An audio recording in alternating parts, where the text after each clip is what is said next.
കാണൂ പരസ്യരഹിതമായ ഏറ്റവും പുതിയ എപ്പിസോഡുകൾ. ഞാനാ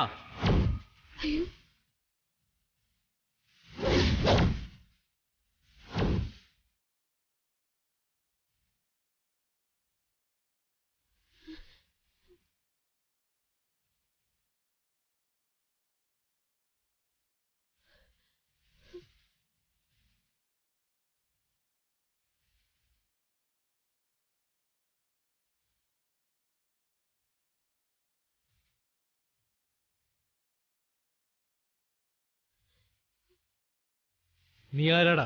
ഹീറോ വന്നാണോ? നിങ്ങൾ വില്ലനാവാൻ വന്നതാണെങ്കിൽ എനിക്ക് താല്പര്യമില്ല. സംഗതി ഞാൻ അടുത്ത പഞ്ചായത്തുകാരനാ. ഈ കുട്ടി നിങ്ങളുടെ പെരുവണ്ണാപുരം പഞ്ചായത്ത് നിന്ന് ഓടി വന്ന സ്ഥിതിക്ക് ഞാൻ അങ്ങ് കൊണ്ടുപോകും. എങ്ങോട്ട്? അയ്യോ, എന്റെ വീട്ടിലേക്കല്ല, ഞാൻ പെണ്ണ് കിട്ടിയതാ. ഈ കുട്ടിയെ ഞാൻ കൊണ്ടുപോകുന്നത് പോലീസ് സ്റ്റേഷനിലേക്കാ.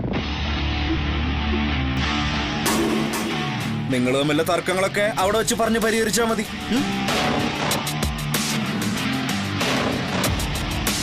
അപ്പൊ പറഞ്ഞ പോലെ. ശരി എന്നാ പോട്ടെ മോനെ. പാവച്ചേ, വന്ന് വണ്ടി കയറി.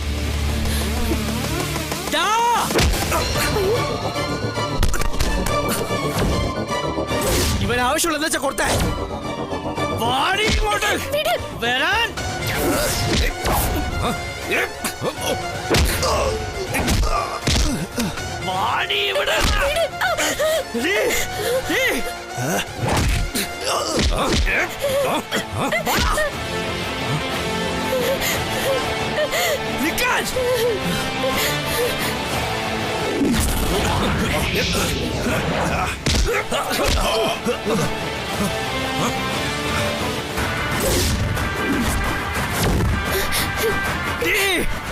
നിക്കടി അവിടെ.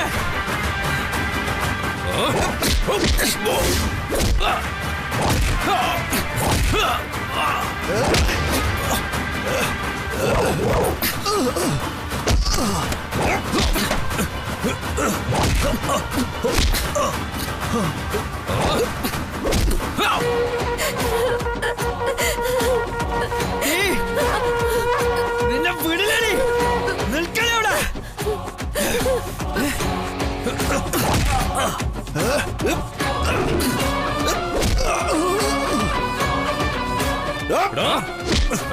ഇങ്ങോട്ട് വേണം.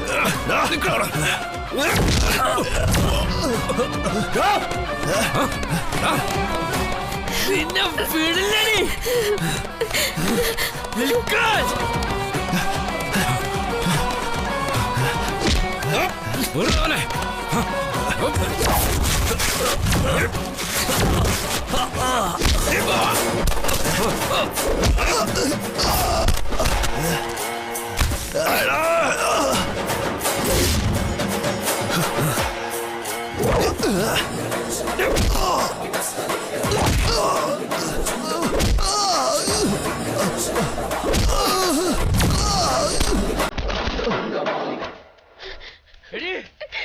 വന്ന് പിടിയടാ.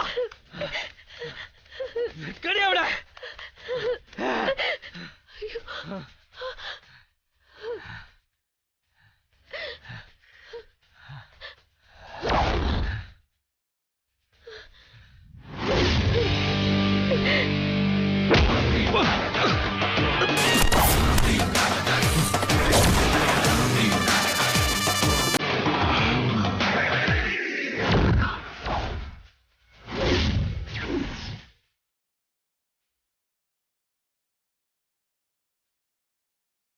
No.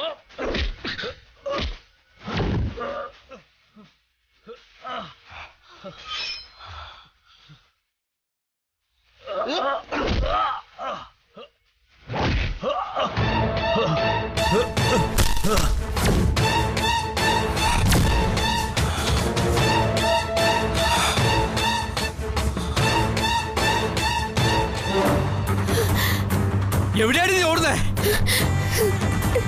ഒരു താലിമാല ചുമന്ന് നടക്കുന്നതേ തമാശ കാണിക്കാനല്ല, നിന്റെ കഴുത്തിൽ കെട്ടാനാ. അത് ഞാൻ ഉടൻ നടത്തും, നാട്ടുകാരെ മുന്നിൽ വെച്ച് തന്നെ. വരാൻ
ചലോ ചെല്ലടാ.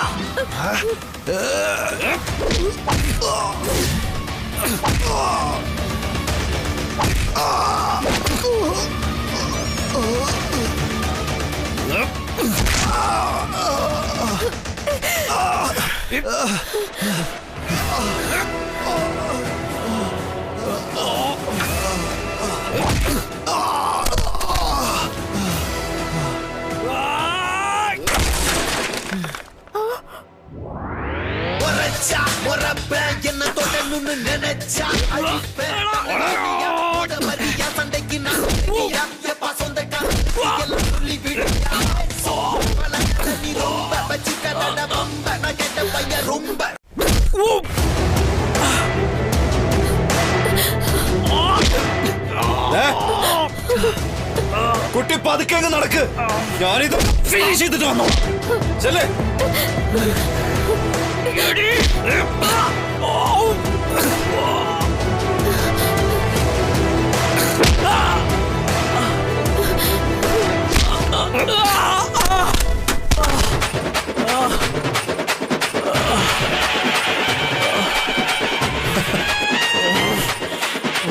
തൽക്കാലം സംഘടന അങ്ങ് തീർന്നു. ഇനി കുറച്ച് സെന്റിമെന്റൽ സീനാ. അതാ കുട്ടിയായിട്ട്. അപ്പൊ പോട്ടെ. എന്റെ പേരൊന്ന് ഓർമ്മിച്ചു വെച്ചോ. വിഷ്ണു. വിഷ്ണു. വിഷ്ണു. അവന്റെ ഒരു പഞ്ചായത്ത്.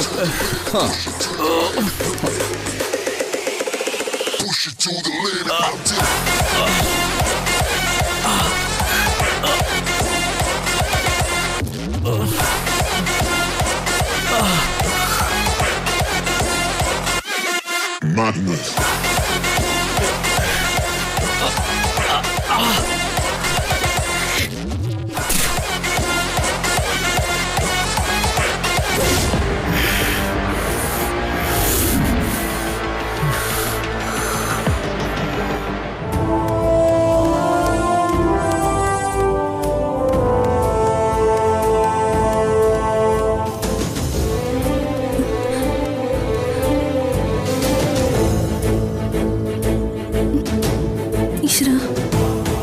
സ്ഥലമൊന്നും പോലും മനസ്സിലാവുന്നില്ലല്ലോ. കൊണ്ടുവന്ന കാറും ചേട്ടനെ കാണാനുമില്ല. ഇനി ഞാൻ എങ്ങോട്ട് പോവും? വന്ന വഴി തന്നെ തിരിച്ചു പോയാലോ? ഹലോ, ഒന്ന് നിക്കണം.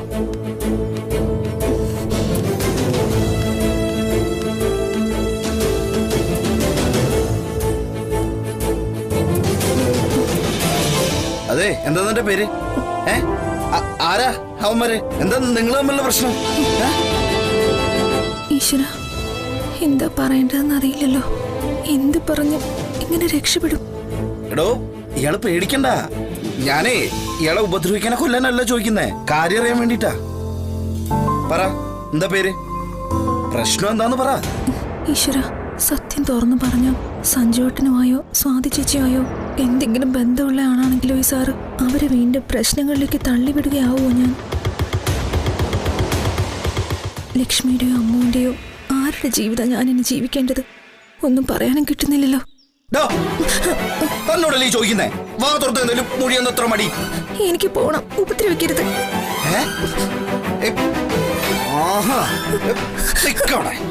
അങ്ങനെ അങ്ങ് പോയാലോ? ഒരു പെണ്ണല്ലേ, പാവല്ലേ എന്ന് കരുതി ഇവിടെ മൊത്തം ഈ തല്ലും ബഹളമൊക്കെ ഉണ്ടാക്കിയിട്ട് എന്നെ ഒരു മൊഴി മണ്ടനാക്കണം. എങ്കിലും എനിക്കറിയാം നിന്നെന്താ ചെയ്യേണ്ടതെന്ന്. വാടി ഇവിടെ വന്ന് വണ്ടി കയറി. നിന്നെ ഞാൻ കൊണ്ടാക്കാൻ പോകുന്നതേ പോലീസ് സ്റ്റേഷനിലേക്കാ. അവര് തീരുമാനിച്ചോളും കാര്യങ്ങള്. വാ അങ്ങോട്ട്. വേണ്ട.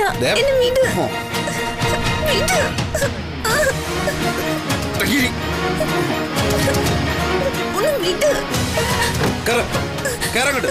വിട്. ഞാൻ കേറില്ല.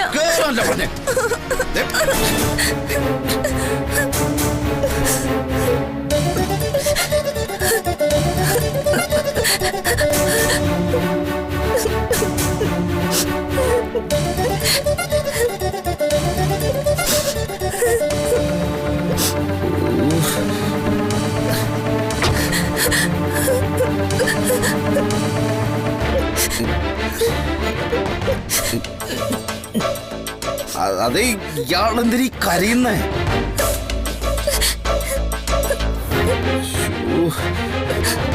എടോ, ഇയാൾ ഈ കരച്ചിലൊന്നും നിർത്ത്. ആരെങ്കിലും കണ്ടെന്താ വിചാരിക്കുക? എടോ, ഇയാളെന്തിരീ കരയുന്നേ? എന്നെ പോലീസ് സ്റ്റേഷനിലേക്ക് കൊണ്ടുപോകണ്ട സാർ. അതെന്താ, ഇയാളെന്തെങ്കിലും കുറ്റം ചെയ്തിട്ടുണ്ടാ? ഞാനൊരു കുറ്റം ചെയ്തിട്ടില്ല സാർ. ഞാനൊരു പാവ. പിന്നെന്തിനാ ഇയാൾ പോലീസിനെ പേടിക്കണേ? ഞാനെല്ലാം പറയാ സാർ. എന്റെ പേര് അമ്മൂന്ന. ഞാനിപ്പോ ആളും പേരും ഇല്ലാത്തൊരു അനാഥാവസ്ഥയില.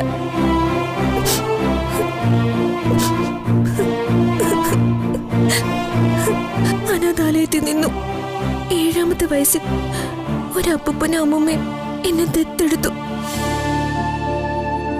അവരുടെ മകളെ പോലെ നിന്ന് അവരെ സഹായിക്കാനായിട്ട്. അവരുടെ യഥാർത്ഥ മക്കളൊക്കെ അപ്പൊ വിദേശത്തായിരുന്നു. അപ്പൂപ്പനും അമ്മൂമ്മയും മരിച്ചു കഴിഞ്ഞപ്പോ അവരുടെ മക്കളിലൊരാൾ തിരിച്ചു വന്നു. അയാളെ സാറിപ്പ കണ്ടത്. അവരുടെ സ്വത്ത്, എന്റെ മാനം, ഇതൊക്കെ അയാൾക്ക് വേണ്ടത്. ആദ്യത്തേത് വിട്ടുകൊടുക്കാൻ ഞാൻ തയ്യാറായിരുന്നു. പക്ഷെ രണ്ടാമത്തേത്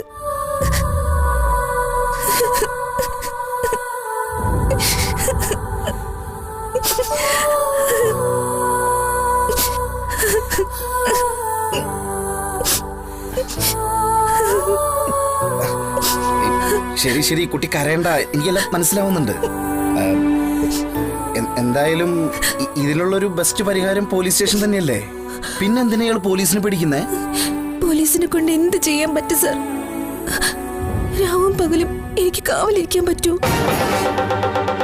മാത്രമല്ല, അയാൾക്കെതിരെ ഞാൻ എന്ത് പരാതി കൊടുക്കും? അയാൾ താമസിക്കുന്നത് അയാളുടെ അച്ഛനമ്മമാരുടെ വീട്ടിൽ തന്നെയല്ലേ? എനിക്കെന്താ നിയമപരമായി അവിടെ അവകാശം? ഒന്നുമില്ല. അതാ സത്യം. ഇനിയിപ്പോ പോലീസിന് കഴിയുന്നത് എന്നെ ഒരു ഷെൽട്ടർ ഹോമിലേക്ക് അയക്കാനാ. അവിടെയും പക്ഷെ എനിക്ക് എന്ത് സുരക്ഷിതത്വം ഉള്ളത് സാർ?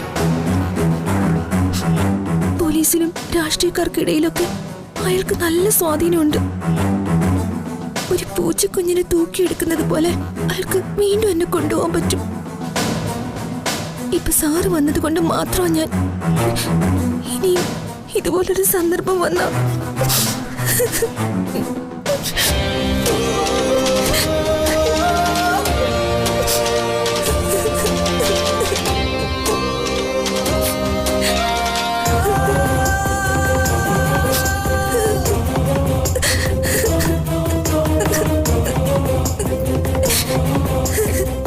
ശരി ശരി, എനിക്കെല്ലാം മനസ്സിലായി. അല്ല, ഇനിയിപ്പോ എന്ത് ചെയ്യാമെന്ന ഇയാൾ വിചാരിക്കണേ? അല്ല, ഈ നടുവഴിയിൽ തന്നെ ഇങ്ങനെ തള്ളി കളഞ്ഞിട്ട് എനിക്ക് പോകാൻ പറ്റില്ല. ഈ അവസ്ഥയിൽ ആത്മഹത്യ ചെയ്യാതിരിക്കണമെങ്കിൽ ഏതെങ്കിലും ഒരു തുണിക്കടയിലോ അതുപോലുള്ള ചെറിയ ഏതെങ്കിലും സ്ഥാപനത്തിലോ ഒരു ജോലി കിട്ടിയാൽ മതി സർ. അധികം പഠിപ്പൊന്നുമില്ല, പക്ഷെ അധ്വാനിക്കാനുള്ള ഒരു മനസ്സുണ്ട്. ശമ്പളമായൊന്നും വേണമെന്നില്ല, 3 നേരം ഭക്ഷണം മാത്രം. പക്ഷേ അവിടെ ആരും എന്റെ മാനത്തിന് വില പറയരുത്. അമ്മൂന് ജീവിക്കാൻ ഇനി അതേ ഒരു വഴിയുള്ളൂ.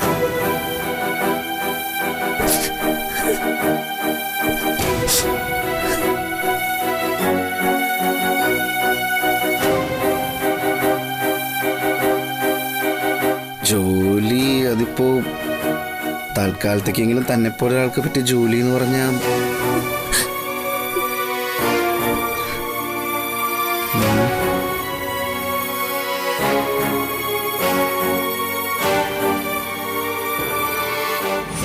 ഞാനൊരു തീരുമാനം എടുത്തിരിക്കുക. ഇത്രയും അഹങ്കാരം കാണിച്ച നിന്റെ അനിയത്തിയെ തൂക്കിയെടുത്ത് ബാത്റൂമിൽ കൊണ്ടുപോവാനും കുളിപ്പിക്കാനും ഒന്നും ഇവിടെ ആളില്ല. അതിന് നീ വേറെ ആളെ നോക്കിക്കോണം.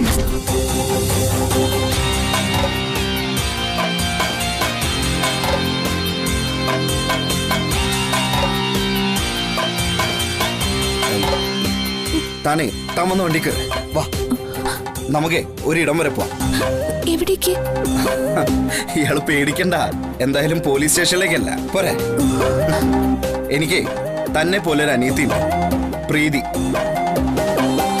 അവളിപ്പോ ഗർഭിണിയാ. തന്നെ അവളെ ഒന്ന് പരിചയപ്പെടുത്തും. എന്താ വിശ്വാസമുണ്ടോ എന്നെ സ്വന്തം ജ്യേഷ്ഠനായിട്ട് കാണാൻ?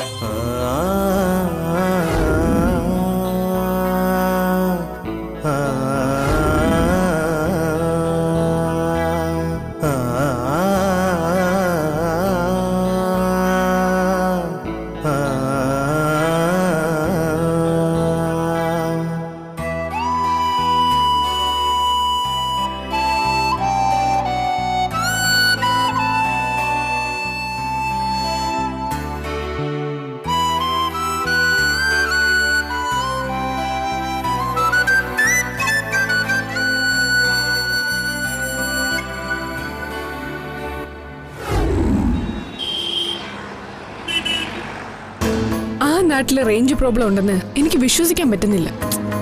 എനിക്കുള്ള ഒരേ ഒരു ഡൗട്ട്, ആ ഡ്രൈവറെ കൂടി ഫോണിൽ കിട്ടാത്ത അയാൾ കുഴപ്പക്കാരനായിട്ട് നിനക്ക് തോന്നുന്നുണ്ടോ? ഇല്ല സഞ്ജു, അയാൾ പലപ്പോഴും അച്ഛൻ്റെ ലോങ് ഡ്രൈവ് വരുന്ന ആളാ. വീടുമായി അയാൾക്ക് അടുപ്പമുണ്ട്. വിശ്വസിക്കാൻ കൊള്ളാവുന്ന ആളായാള്. അമ്മുവിന്റെ അഡ്രസ് നിനക്കറിയില്ലേ? അവൾക്ക് സ്വന്തമായിട്ട് വീടില്ല. ഒരു വല്യമ്മയുടെ വീട്ടിലാ മുത്തശ്ശി ഉള്ളത്. അവിടുത്തെ അഡ്രസ്സൊന്നും അവള് പറഞ്ഞൂല്ല. പിന്നെ നമ്മൾ എന്ത് ചെയ്യാനാ? ഡ്രൈവർ എല്ലാം തല ഉലുക്കി സമ്മതിച്ചതാണേലും അമ്മൂനെ അയാൾ അവിടെ ഇറക്കി വിട്ടിട്ട് വേറെ ഓട്ടം കിട്ടിപ്പോയതും ആവാം. അയാൾ തിരിച്ചു വരുന്നതിന് മുമ്പ് അവൾ ഇങ്ങോട്ട് വരാൻ സാധ്യതയുണ്ട്. എങ്കിലും അവൾക്ക് നിന്നെ ഒന്ന് വിളിക്കാലോ. ഒരിക്കൽ അവളുടെ ബാഗ് ഫോണും ഒക്കെ കള്ളം കൊണ്ടുപോയതാ. വീണ്ടും അത്തരം ഒരു സിറ്റുവേഷനിലാണോ എന്ന് ആർക്കറിയാം. അവൾ ഗ്രാമത്തിൽ നിന്ന് വന്നൊരു പാവം പെണ്ണ. ഇവിടുത്തെ ചതിയെ പറ്റിയൊന്നും അവർക്കറിയില്ലല്ലോ. വഴിയറിയാതെ അവൾ ഈ വലിയ സിറ്റി വന്ന് ഒറ്റപ്പെട്ടു പോയാൽ എന്ത് ചെയ്യും? എനിക്കാകെ ടെൻഷനാവുന്നു.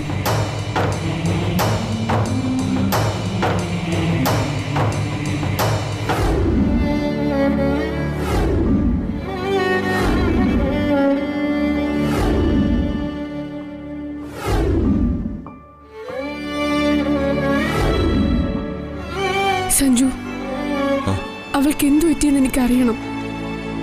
ഈ വിഷയത്തിൽ സഹായം ചോദിക്കാൻ സഞ്ജു മാത്രമേ ഉള്ളൂ. അമ്മുവിനെ പറ്റി കൂടുതലൊന്നും അറിയാത്ത സ്ഥിതിക്ക് നമുക്ക് ആ കാർ അറേഞ്ച് ചെയ്ത ട്രാവൽ ഏജൻസിയുമായിട്ട് ഒന്ന് ബന്ധപ്പെട്ട് നോക്കാം. അവിടെ അറിയിക്കാതെ അയാൾക്കൊന്ന് ചലിക്കാൻ പോലും പറ്റില്ല. ഓട്ടം പോകുന്നത് എവിടേക്കാണ്, എപ്പോ എവിടെ എത്തി എന്നുള്ള വിവരങ്ങള് ഡ്രൈവർ ഏജൻസിയെ റിപ്പോർട്ട് ചെയ്തുകൊണ്ടേയിരിക്കും. യെസ്, അച്ഛൻ ആ ട്രാവൽസിന്റെ നമ്പർ അറിയാം. അച്ഛനെ കൊണ്ട് ഞാൻ വിളിപ്പിച്ച ഡീറ്റെയിൽസ് വാങ്ങാം. ഓക്കെ, എന്നാ താൻ ഉടനെ അത് ചെയ്യേ. ഇതിനിടയിൽ അമ്മുവിന്റെ വിവരങ്ങൾ അറിയാനായില്ലെങ്കിൽ നമുക്ക് അവളുടെ വല്യമ്മയുടെ വീട്ടിലേക്ക് പോകാം. എന്താ? സഞ്ജു പറഞ്ഞ ശരിക്കുള്ള റൂട്ട്. നമ്മൾ ആദ്യം പോകേണ്ടതേ ആ വീട്ടിൽ തന്നെയാ. അമ്മുവും ഡ്രൈവറും അന്ന് തന്നെ ആ വീട്ടിൽ നിന്ന് മടങ്ങിയെങ്കിൽ അന്വേഷണം പിന്നെ സിറ്റിയിൽ നടത്തിയാൽ മതിയല്ലോ. യെസ്, ഞാൻ അച്ഛനെ ഇപ്പൊ തന്നെ വിളിച്ച് ആ ട്രാവൽസുമായി ബന്ധപ്പെടാൻ പറയാം.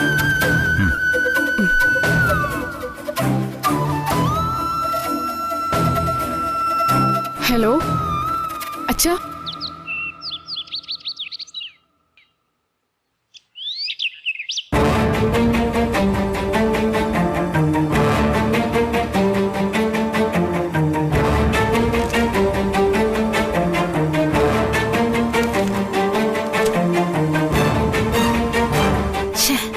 എന്താമേ? ആ ബാങ്ക് മാനേജറെ വിളിച്ചിട്ട് കിട്ടുന്നില്ലടി. ഏത് ബാങ്ക് മാനേജർ? നിന്റെ തലയ്ക്കെന്താ ഓളമാണോ? ഞാനൊരു ബാങ്ക് ലോണിന് അപ്ലൈ ചെയ്തിരുന്ന കാര്യം നിന്നോട് പറഞ്ഞിരുന്നതല്ലേ? ഇല്ല. എന്നാ പറയാൻ മറന്നതാ. മായാദേവിയുടെ മകൻ ആനന്ദിന് കാനഡയിൽ ഒരു ജോലിയുടെ കാര്യം പറഞ്ഞിരുന്നത് നിനക്ക് ഓർമ്മയുണ്ടോ? ആ, അതിനൊരു 5 ലക്ഷം രൂപ ഡെപ്പോസിറ്റ് കൊടുക്കണം. മായാദേവിയുടെ മകന്റെ ജോലിക്ക് നമ്മൾ എന്തിനാ ഡെപ്പോസിറ്റ് കൊടുക്കുന്നത്? ഇപ്പോഴവരുടെ കയ്യിൽ 5 ലക്ഷം രൂപ എടുക്കാനില്ല. അമ്മയുടെ കയ്യിലിരിക്കുന്നോ? എടി, ഇപ്പൊ നമ്മൾ എങ്ങനെയും അഡ്ജസ്റ്റ് ചെയ്ത് 5 ലക്ഷം അവർക്ക് കൊടുത്താ പിന്നെ അത് 50 കൊയ്യാം. എടി, ഇപ്പോഴവൻ 1 വർഷം ട്രെയിനിങ്ങാ കാനഡയില്. അത് കഴിഞ്ഞാ അവൻ അടുത്ത കമ്പനിയിൽ ജോലിക്ക് കേറിയ ഡോളറിലാ ശമ്പളം. ഡോളറിൽ 5 മീതെ വരും 1 മാസത്തെ അവന്റെ ശമ്പളം തന്നെ. അതുകൊണ്ട് നമുക്ക് എന്താമേ പ്രയോജനം? അവനെ കൊണ്ടേ നിന്നെ പിടിച്ചങ്ങ് കെട്ടിക്കും. അപ്പോഴോ അവനൊരു കര പറ്റുന്നത് വരെ തല പോയാലും ഈ 5 ലക്ഷം തിരിച്ചു വാങ്ങില്ല ഞാൻ. ഈ കടപ്പാട് കിടക്കുന്നതുകൊണ്ട് നമ്മളൊരു പ്രപ്പോസൽ മുന്നോട്ട് വെച്ചാ അവനെ ഒഴിയാൻ പറ്റില്ല. ആനന്ദുമായുള്ള ബന്ധത്തിന് നിനക്ക് എതിർപ്പൊന്നുമില്ലല്ലോ? അത്രയൊക്കെ ശമ്പളം ഉണ്ടെങ്കിൽ അമ്മയുടെ ഇഷ്ടം. നീ വസുമതിയുടെ മോള് തന്നെ. കയ്യിന്ന് കാശ് ഇറക്കി കാശ് കൊയ്യണോടി. ഒന്നും കാണാതെ വസുമതി ഒരു കാര്യത്തിന് ഇറങ്ങില്ല.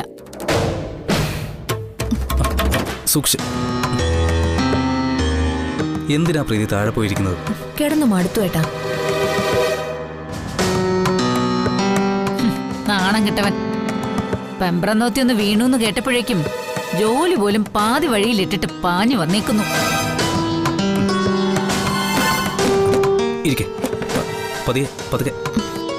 സൂക്ഷിക്കുന്നുണ്ട് അർജുനേട്ടാ. അവളുടെ ഒരു കോട്ടൻ.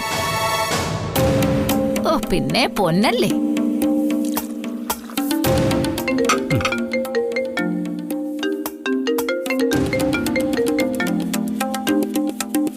ഹലോ.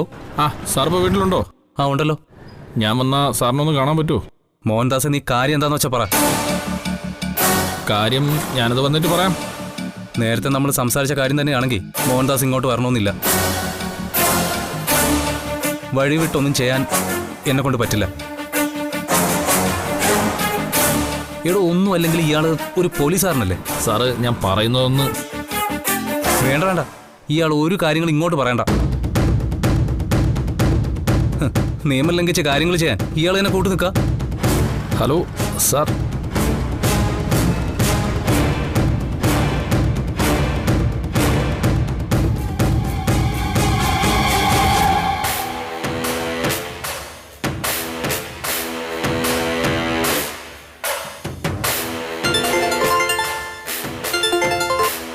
ഹലോ.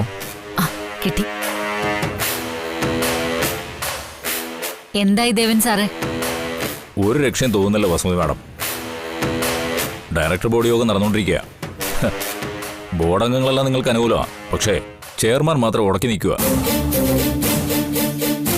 അയാളൊരു വാക്ക് പറഞ്ഞാൽ ലോൺ സാങ്ഷനാണ്. അപ്പോ നടക്കില്ല എന്ന് സാരം. ഉള്ളത് പറഞ്ഞാൽ അത് അങ്ങനെ തന്നെയാ. വസുമതി മാഡം വേറെന്തെങ്കിലും വഴി നോക്കുന്നതാ നല്ലത്. അല്ല, അത് ഹലോ ഹലോ. എന്തായി അമ്മേ? ഒലക്കയുടെ മൂട്. ലോൺ സാങ്ഷൻ ആവില്ലെന്ന്. അതെങ്ങനാ? അപശകനമല്ലേ കണി. ഈ മൂദേവി ഇരിക്കുന്നിടത്ത് ഐശ്വര്യമുള്ള എന്തെങ്കിലും നടക്കൂ?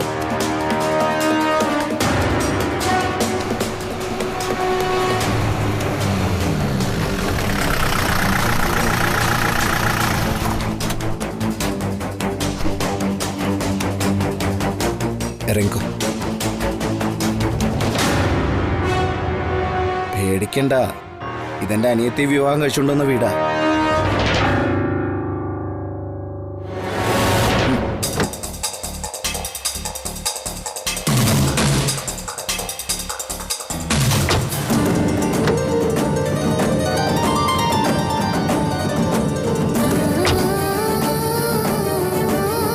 കഷ്ടകാല സമയത്താണല്ലോ ഇതിനെ ഈ വീട്ടിലേക്ക് എഴുന്നള്ളിച്ചത്.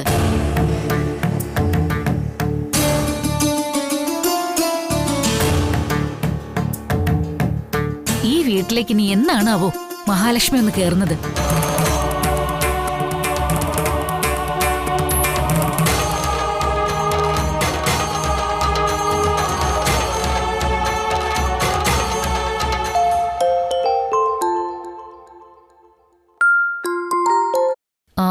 പറയൂ സാറേ. വസുമതി മാഡം, ചെയർമാൻ സമ്മതിച്ചു, ലോൺ സാങ്ഷനായി.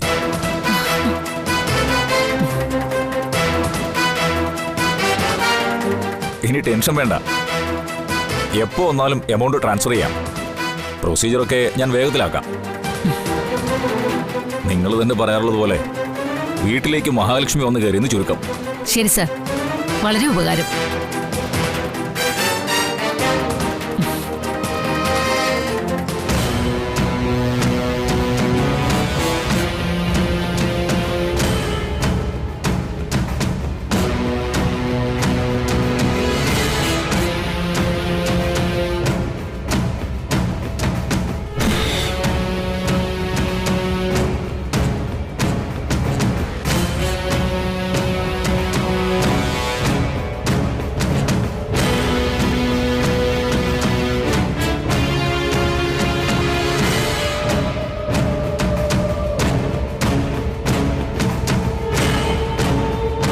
ആരാടാ ഇത്? പറഞ്ഞിരുന്നല്ലോ പ്രീതിക്ക് സഹായത്തിന് ആരെങ്കിലും വേണമെന്ന്. ഇതെനിക്ക് പരിചയമുള്ളൊരു കുട്ടിയാ. ഈ കുട്ടി നോക്കിക്കോളും പ്രീതിയുടെ കാര്യങ്ങൾ.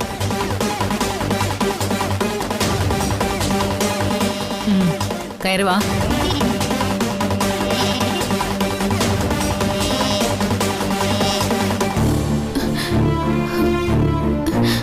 പേടിക്കണ്ട, വാ.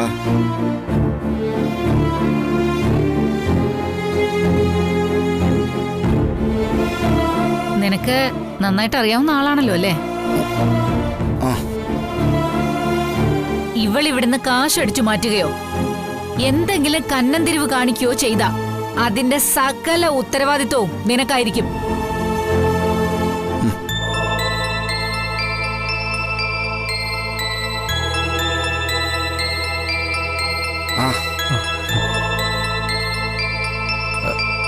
ആരാ പ്രതി? വിഷ്ണുവിനോട്. വിഷ്ണുവേട്ടൻ എനിക്കൊരു സഹായത്തിന് കൊണ്ടുവന്നതാ. ഓ, അത് ശരി. പ്രീതിയുടെ സഹായത്തിനെന്ന് പറഞ്ഞാ കൊണ്ടുവന്നിരിക്കുന്നതെങ്കിലും അവളുടെ കാര്യം നോക്കി കഴിഞ്ഞിട്ട് കസേരയില് കാലും നീട്ടിയിരുന്ന് TV കാണാൻ പറ്റില്ല. ഇവിടെയുള്ള ബാക്കി ജോലികളോട് ചെയ്യണം. ചെയ്യാം. എന്താ നിന്റെ പേര്? അമ്മു. ആ, നീ പോയൊരു ചായ ഇട്ടുണ്ടുവാ. വല്ലതും വെച്ചുണ്ടാക്കാൻ അറിയാമോ നോക്കട്ടെ.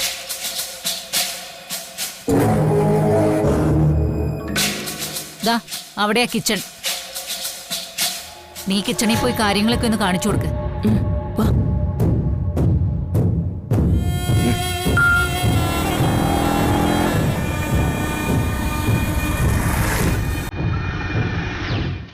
Hello.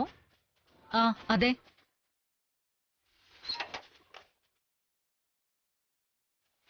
Arju. Thank you Vishnu. ഏട്ടാ, ഹലോ സാർ, ഞാനിവിടെ വീടിന് പുറത്തുണ്ട്. ഞാനിപ്പോൾ പുറത്തേക്ക് വരാം. ആ ശരി സാർ. വിഷ്ണു ഒരു മിനിറ്റ്.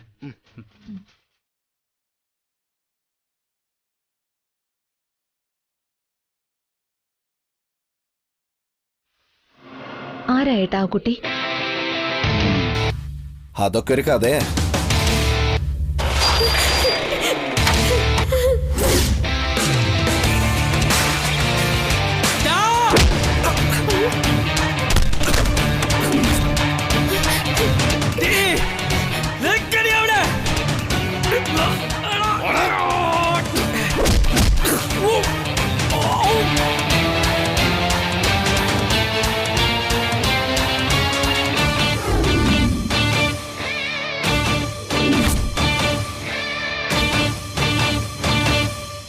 ആരും ഇല്ലാത്തൊരു പാവ അനാഥയാ. അതിനൊരു അഭയം വേണം മോളെ. പിന്നെ നിനക്കൊരു സഹായം കൂടി ആവുമല്ലോ എന്ന് കരുതി.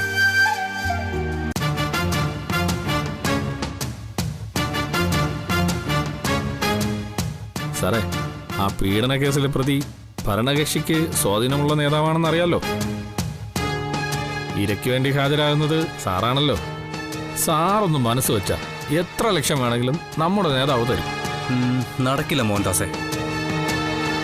അല്ലടി, നിനക്ക് കുഴപ്പമൊന്നുമില്ലല്ലോ? ഏയ്, കുഴപ്പമൊന്നുമില്ല ഏട്ടാ, ഞാൻ സൂക്ഷിച്ചോളാം.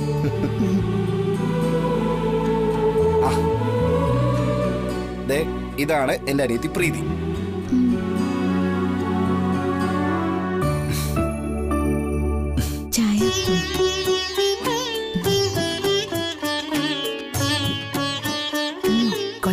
നല്ല ഒന്നാം തരം ചായ. അർജുനേട്ടൻ പുറത്തുണ്ട്, അവിടെയും കൊടുത്തേക്ക് ചായ.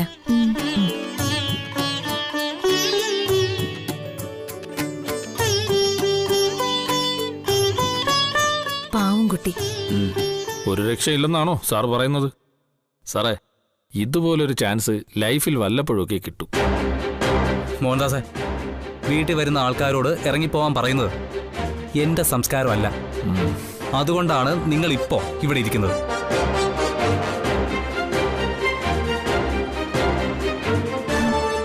ചായ. മോഹൻദാസ് ചായ എടുക്കും.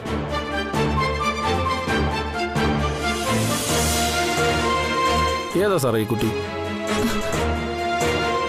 മോഹൻദാസ് ചായ കുടിച്ചിട്ട് വിട്ടോ, അതാ നല്ലത്.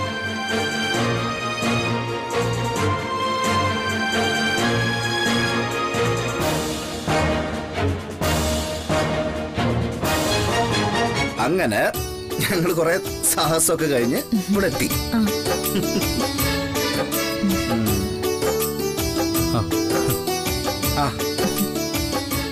അപ്പൊ അർജുൻ, കാര്യങ്ങളെല്ലാം ഞാൻ പ്രീതിയോട് പറഞ്ഞിട്ടുണ്ട്. എടീ, എന്നാ ഞാൻ ഇറങ്ങട്ടെ. ശരി ഏട്ടാ, സമയായി. പോട്ടെ മോളെ. വിഷ്ണു, മുടിപ്പുര ഉത്സവം അടുത്ത ദിവസം. ഇവിടെ പറയെഴുന്നള്ളിപ്പുണ്ട്. പറയെഴുന്നള്ളിപ്പിൽ കുടുംബത്തിന് മൊത്തം ഐശ്വര്യം ഉണ്ടാവും. ബന്ധുമിത്രാദികളെ മുഴുവനും വിളിച്ച് സദ്യയുണ്ട്. സത്യഭാമയും ശാരദാമ്മയും എല്ലാം പ്രത്യേകം ക്ഷണിക്കുന്നുണ്ട് ഞാൻ. ശാലിനിയും കൂട്ടി നീയും വരണം. വരാം.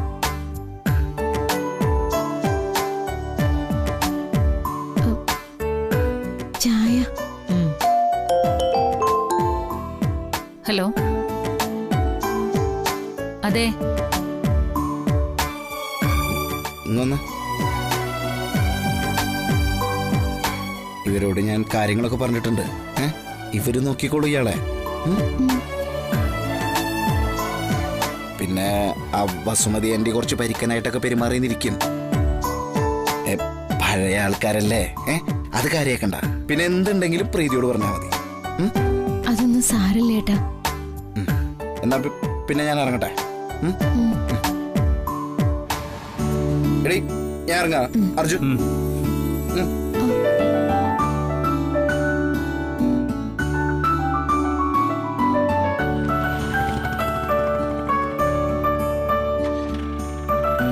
ഞാനിനി എന്താ ചെയ്യണ്ടേ? നീ എന്റെ അടുത്ത് വന്ന് കുറച്ചു നേരം ഇരുന്നാ മാത്രം മതി. അപ്പോ നിനക്ക് കമ്പനിക്ക് ആളായാലോ? ഞാൻ റൂമിലോട്ട് ചെല്ലട്ടെ, എനിക്ക് കുറച്ച് ജോലിയുണ്ട്. അർജുനേട്ടൻ പൊയ്ക്കോ, ഞങ്ങൾ കുറച്ച് കഥകളൊക്കെ പറഞ്ഞിരിക്കട്ടെ. ശരി.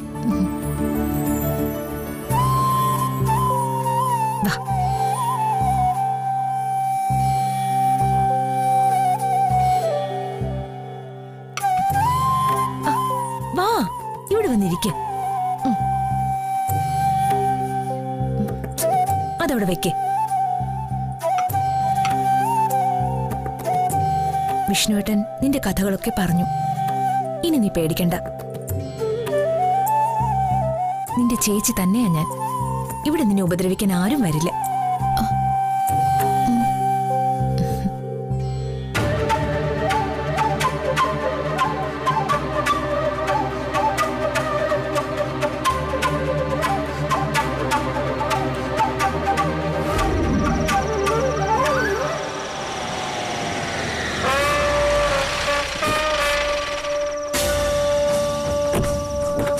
അളിയാ,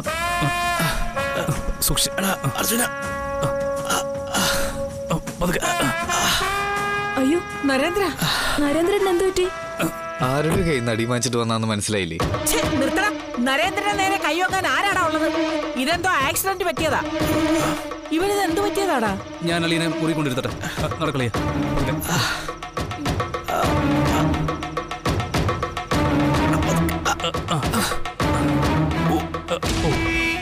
അങ്ങോട്ടേക്ക്.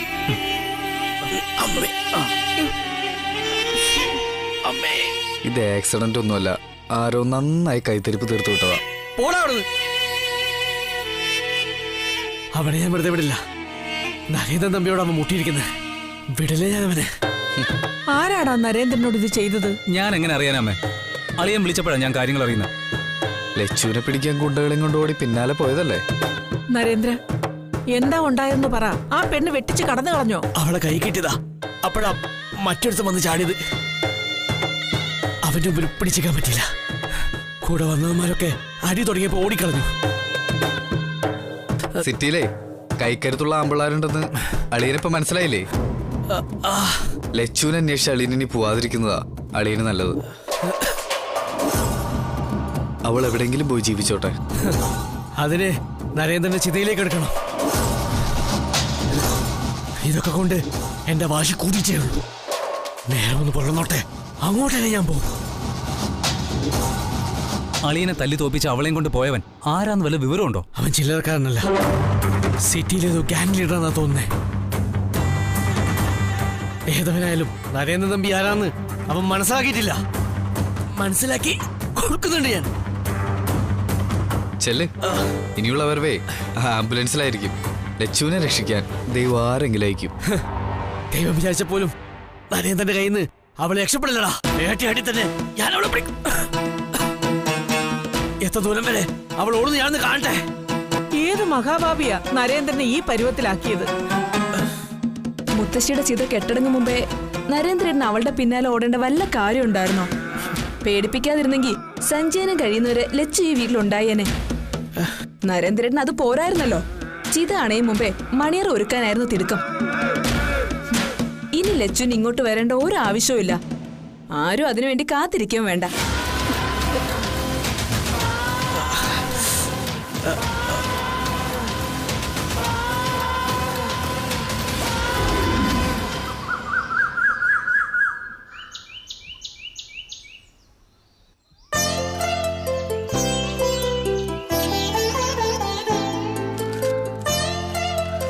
ശാരദാമ്മ എത്ര?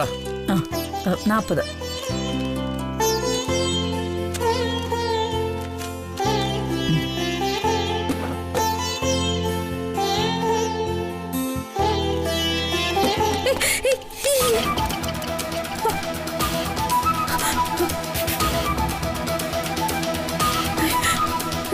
എന്താമേ?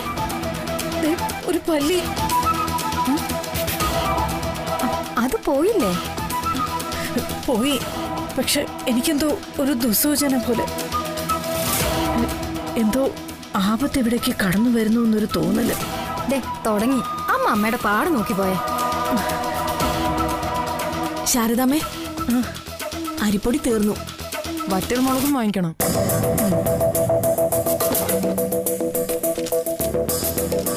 കൊടുക്ക്.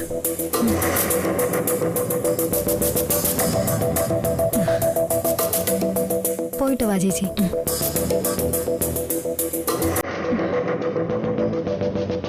ഈശ്വര, ഇനി എന്ത് മാരണമാണോ കേറി വരുന്നത്?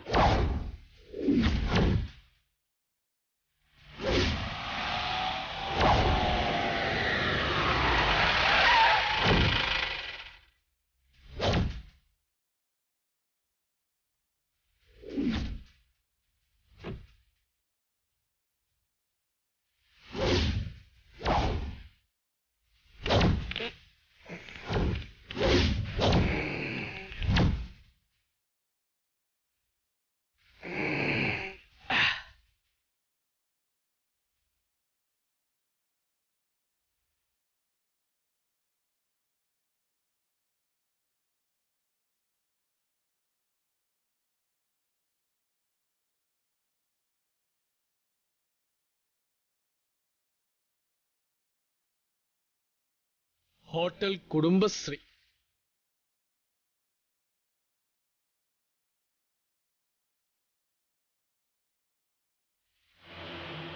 പേര് കൊള്ളാം. സർക്കാർ ചെലവിൽ പബ്ലിസിറ്റി അല്ലേ?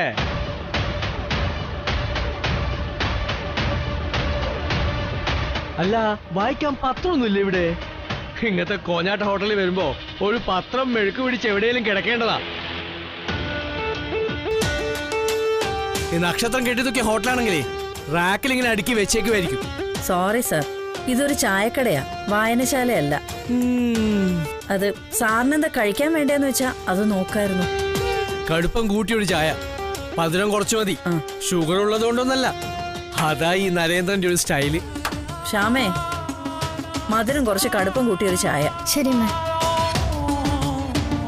സാറങ്ങോട്ട് ഇരുന്നാട്ടെ.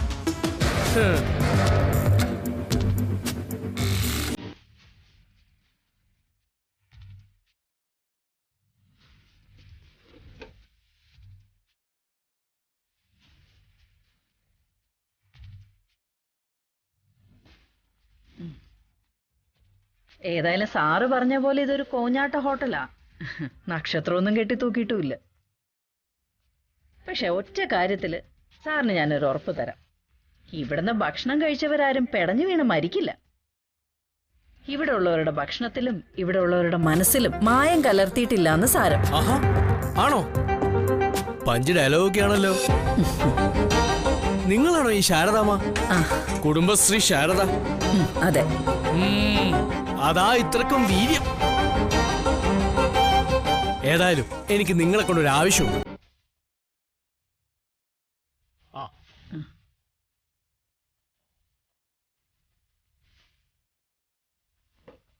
എന്റെ പേര് നരേന്ദ്രൻ, പെരുവണ്ണാപുരത്തെ പഞ്ചായത്ത് പ്രസിഡന്റാ. അടുത്തിടെ നമ്മുടെ പഞ്ചായത്ത് വക ഒരു ഫംഗ്ഷൻ ഉണ്ട്. പഞ്ചായത്ത് സെക്രട്ടറിക്ക് ഒരു യാത്രയപ്പ്. അതിന് 100 പേർക്കുള്ള ഭക്ഷണം വേണം. എന്താ കുടുംബശ്രീ നടക്കോ? ഓർഡർ തന്നാ നടക്കും സാർ. ഇവിടെ അമ്പലത്തിലെ ഉത്സവത്തിന് വരെ സദ്യ വിളമ്പുന്നവരാ ഞങ്ങള്. അതുകൊണ്ടാ മുമ്പ് സാർ ഈ പേര് കേട്ടതും ഇവിടെ അന്വേഷിച്ചു വന്നതും. സന്തോഷം. എന്നാ പിന്നെ അങ്ങനെ ആവട്ടെ.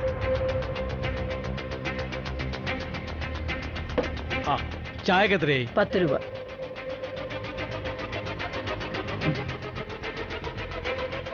ഇന്നിപ്പോ തീയതി 23 അല്ലേ? 27 ഫംഗ്ഷൻ. അഡ്വാൻസും കൊടുത്ത് ആളെ വിടാം. ശരി.